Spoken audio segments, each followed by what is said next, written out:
हमारे नितिन गडकरी साहब ने अनाउंस किया 5 साल बाद न इंडिया में कोई पेट्रोल यूज करेगा न डीजल यूज करेगा। ग्रीन हाइड्रोजन की टेक्नोलॉजी चीमा साहब हमने सेट कर दी। आपने तो फिर भी बहुत सारी चीजें सिक्योर की हैं, लेकिन फिर भी looking at the level of the population जो है वो, मैं तो कहता हूँ आपका जो तेल लेना है रशिया से, यही बहुत बड़ी बात है। सर, इंडिया के रोड मिनिस्टर ने एक बहुत बड़ी स्टेटमेंट दी है।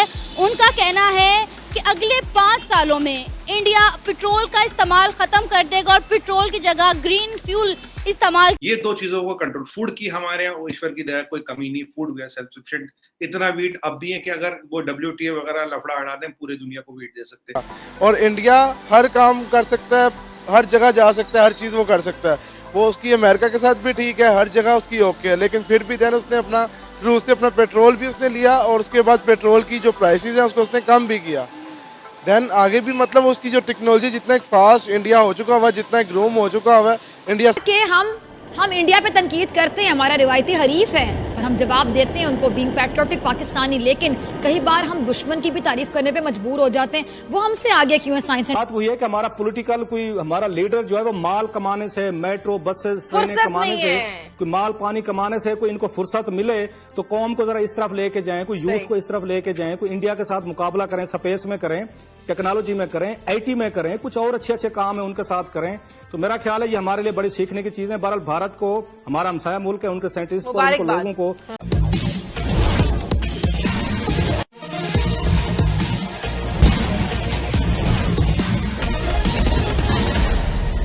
भारत को सबसे ज़्यादा पैसा तेल और गैस को दूसरे देशों से खरीदने पर खर्च करना पड़ता है, लेकिन अब भारत के वैज्ञानिकों ने हाइड्रोजन आधारित ग्रीन तेल और गैस की एनर्जी को पूरा करने वाला खोज करके एक तहलका मचा दिया है। अगले 5 सालों में यह बताया जा रहा है कि भारत न केवल अपने ज़रूरतों को पूरा करेगा बल्कि दुनिया को निर्यात करने वाला तीसरा बड़ा देश भी बन जाएगा। क्या है पूरी कहानी, आइए सुनते हैं। आपने तो फिर भी बहुत सारी चीजें सिक्योर की हैं, लेकिन फिर भी looking at the level of the population जो है वो, मैं तो कहता हूँ आपका जो तेल लेना है रशिया से, यही हमारे नितिन गडकरी साहब ने अनाउंस किया 5 साल बाद न इंडिया में कोई पेट्रोल यूज करेगा न डीजल यूज करेगा। ग्रीन हाइड्रोजन की टेक्नोलॉजी चीमा साहब हमने सेट कर दी है। 70 रुपए में 1 लीटर है, 1 किलो, जो भी उसका वैल्यू अब निकलेगा, लिक्विड होगा गैस होगा मुझे नहीं पता, मैं लीटर मान लेता हूँ। 70 रुपए में 1 लीटर ग्रीन हाइड्रोजन बनेगा। आपको पता है एवरेज कितनी देगा? 400 किलोमीटर। 70 रुपए में 1 लीटर लिक्विड हाइड्रोजन यहां बनेगा, कोई क्रूड वूड नहीं चाहिए। एवरेज देगा 400 किलोमीटर। और इथेनॉल ब्लेंडिंग हमने 10% कर दी है, अब हम 20% इथेनॉल ब्लेंडिंग कर रहे हैं। और अब एक इंजन हम जो टोयोटा का ऑलरेडी आ गया, फ्लेक्सी इंजन, जो 100% इथेनॉल पे भी चलेगा।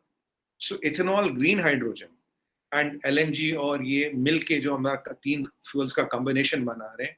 So the prediction is next 5 years the second biggest energy importer on the global sphere will be out of the energy import business. Road minister ने एक बहुत बड़ी स्टेटमेंट दी है। उनका कहना है कि अगले 5 सालों में इंडिया पेट्रोल का इस्तेमाल खत्म कर देगा और पेट्रोल की जगह ग्रीन फ्यूल इस्तेमाल किया जाएगा। क्या कहेंगे, अगर इंडिया ऐसा कर पाता है तो जियोपॉलिटिकल बहुत बड़ा इम्पैक्ट पड़ने वाला है। क्या लगता है इंडिया ऐसा कर पाएगा? इंडिया से कर पाएगा, वो इसलिए कर पाएगा क्योंकि वो बहुत बड़ी टेक्नोलॉजी बन चुकी हुई है। इंडिया इस वक्त भी रूस से तेल भी परचेज कर रहा है, जबकि पाकिस्तान के पास मौका था, पाकिस्तान फिर भी नहीं कर सका।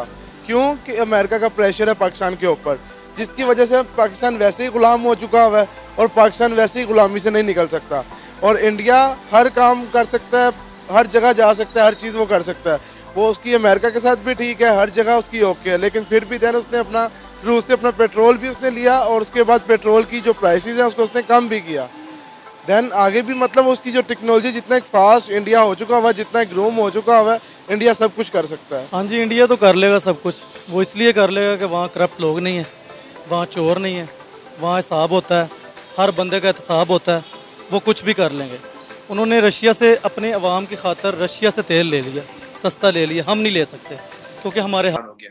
और इस फ्राइडे को अगर आपने एक और चमत्कार देखा दुनिया में, 30-40 साल में euro and dollar were same. I think euro slipped a little bit to dollar. ये पहली बार हुआ 30-40 साल में जब से यूरो लाए हैं, राइट? तो जब यूरो यूजुअली 20-25% ज्यादा होता है डॉलर से, आज यूरो और डॉलर सेम आ गए फ्राइडे, ठीक है। अब इंडिया क्या कर रहा है? इंडिया ने रुपी ट्रेडिंग अनाउंस कर दिया, आपने पीछे देखो 6-8 दिन पहले, to protect our foreign exchange reserve. एक वेस्ट्रो अकाउंट खुलेगा इंडिया का, जिन कंट्री में कतर इंडिया से रुपी में ट्रेडिंग कर रहा है, रशिया कर रहा है, काफी मिडिल ईस्ट की कंट्रियों ने रुपी ट्रेडिंग शुरू कर दिया, ठीक है। हमने अपने फॉरेन एक्सचेंज रिजर्व को बढ़ा रहे हैं हम, क्योंकि जब रुपये की डिमांड बढ़ेगी तो हम डॉलर्स को कंट्रोल करवाएंगे। $580 बिलियन का रिजर्व है, जो थर्ड हाईएस्ट है, and this reserve will last us around 11 months at current rate, assuming कुछ नया नहीं आता। बट एक और दिक्कत भी है, हमारा ट्रेड डेफिसिट ओवरऑल थोड़ा बढ़ा है, इंपोर्ट्स बढ़े हैं, because of increased oil prices we are paying more money to import oil. इसीलिए फूड एंड फ्यूल को कंट्रोल करना है। हमने फ्यूल की व्यवस्था कर ली, फूड हमारे पास है, फूड हमारे पास है। आप ये भी जानते हैं कि out of 193 countries, 103 countries already return to IMF for bailout. तब भी एशिया पैसिफिक का चीज स्लो डाउन अंडर कंट्रोल है। इसमें एक ही पेज है, चाइना की supply chain have become unreliable.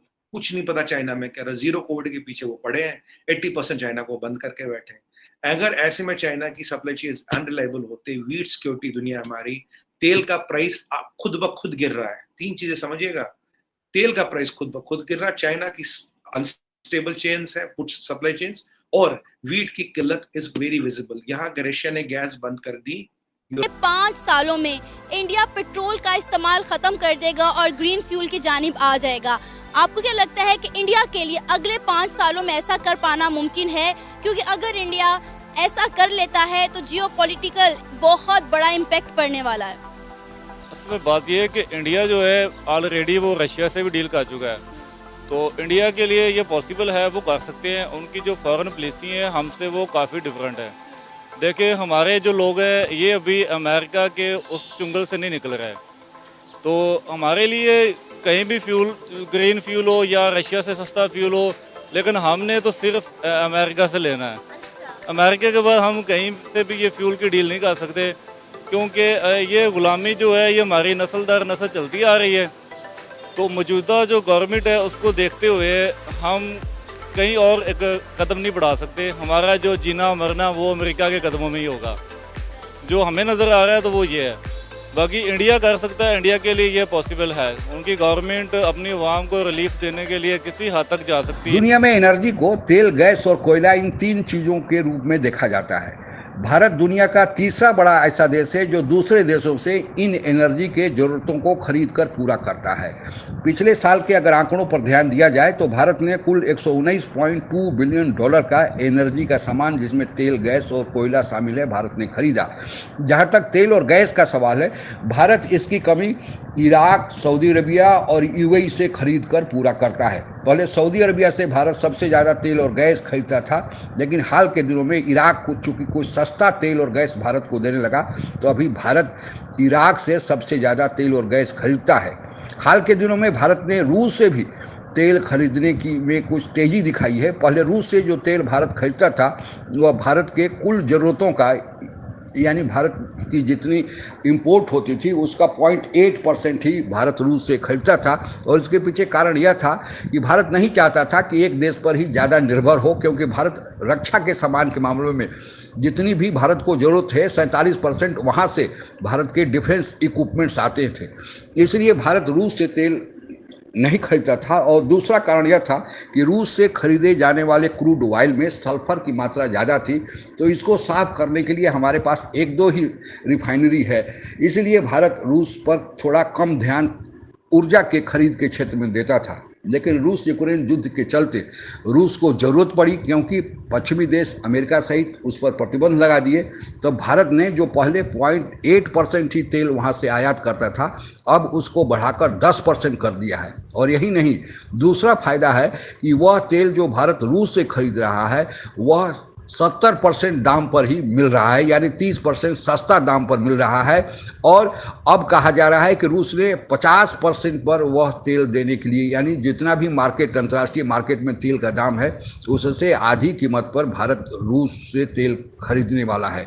इसके अलावा भारत की L&T कंपनी ने रूस से कोयला भी खरीदने का एक अंडरस्टैंडिंग किया है। कहा जाता है कि पहले कोयला ऑस्ट्रेलिया आदि न्यूजीलैंड आदि देशों से होता था, लेकिन अब चूंकि रसिया कम दामों में सस्ता कोयला देने के लिए पेशकश किया है तो भारत उसे भी नज़रअंदाज नहीं कर सकता, क्योंकि सभी देश अपने राष्ट्रीय हितों का ध्यान रखकर खरीदते हैं। अभी जो भारत ने हाइड्रोजन आधारित जो एनर्जी का उत्पादन किया है वह विश्व में एक बड़ी तहलकाखेज खबर है, क्योंकि इससे भारत को न केवल अपना जो विदेशी मुद्रा खर्च होता है तेल और गैस और कोयला के खरीद में उसकी बचत होगी, बल्कि यह पर्यावरण के लिए भी सेफ होगा, क्योंकि यह ग्रीन फ्यूल के रूप में माना जाता है। और कहा जाता है कि भारत अगले 5 सालों में न केवल अपने ज़रूरतों को पूरा कर लेगा बल्कि दूसरे देशों को निर्यात करेगा। और जो भारत 119 बिलियन डॉलर का तेल के खरीद में या गैस और कोयला के खरीद में खर्च करता है, उस विदेशी मुद्रा की भारत में बचत होगी।